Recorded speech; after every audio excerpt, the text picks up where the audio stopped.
Welcome to the channel. Today, we are exploring an important topic in hematology, Hodgkin's lymphoma.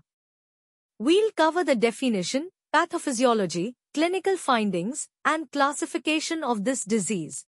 Hodgkin's lymphoma is a cancer affecting the lymphatic system, which is a part of the immune system. It shows a bimodal age distribution, meaning it commonly affects people into different age groups, young adults and older adults. It also occurs more frequently in males. The presence of Reed-Sternberg cells is a key feature of Hodgkin's lymphoma. These abnormal B lymphocytes appear as large cells with an owl's eye look under the microscope. These cells are critical for diagnosing the condition.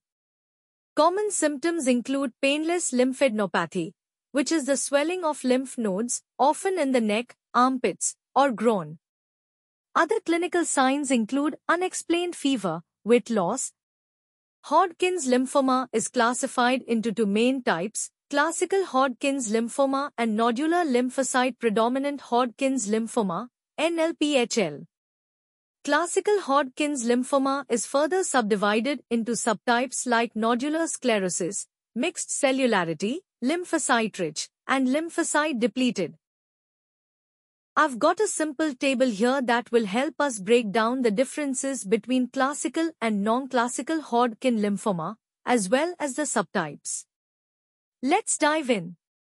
First, nodular sclerosis. This is the most common type of Hodgkin's lymphoma, found all over the world. It affects men and women equally. A key feature here is the presence of lacunar variant Reed-Sternberg cells, which are the hallmark of Hodgkin's lymphoma. In terms of markers, it's positive for CD15 and CD30. One thing to note is that Epstein-Barr virus is not commonly associated with this type, and the prognosis is generally good. Next, we have mixed cellularity.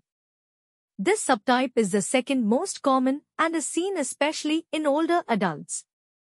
Interestingly, it's biphasic, meaning it has two distinct peaks of incidence, one in young people and one in the elderly.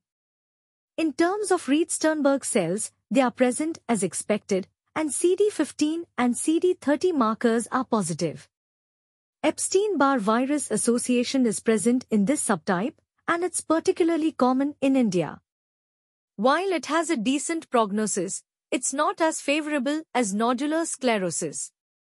Now, lymphocyte-rich Hodgkin's lymphoma is predominantly found in elderly patients, and again, the Reed-Sternberg cells are present. Just like the previous types, CD15 and CD30 are positive markers. It's important to note that Epstein-Barr virus association is generally absent in this subtype, and the prognosis here is quite good as well. Finally, we have lymphocyte-depleted Hodgkin's lymphoma, which tends to affect elderly patients, and this is where the prognosis is the worst. It's often associated with HIV, and Epstein-Barr virus association is strong in this case. The Reed-Sternberg cells are present, and CD15 and CD30 are positive as in the other classical Hodgkin's lymphoma subtypes. As I mentioned, though, the prognosis is quite poor for this subtype. Lastly, we have the non-classical Hodgkin's lymphoma, also known as nodular lymphocyte predominant Hodgkin lymphoma. This subtype typically affects younger individuals and features a distinct type of cell called popcorn cell, a variant of Reed-Sternberg cells. In contrast to classical Hodgkin's lymphoma, the markers here are CD15 and CD30 negative, but CD20, BCL6, and EMA are positive. It's important to note that there is never an association with Epstein-Barr virus in this type, and the prognosis is the best among all Hodgkin's lymphoma subtypes. And that wraps up the different types of Hodgkin lymphoma. I hope this breakdown made it easier to understand the differences between the classical and non-classical forms, as well as the subtypes within them. If you found this video helpful, be sure to give it a thumbs up and don't forget to subscribe for more medical content like this. Thanks for watching. and I'll see you in the next video.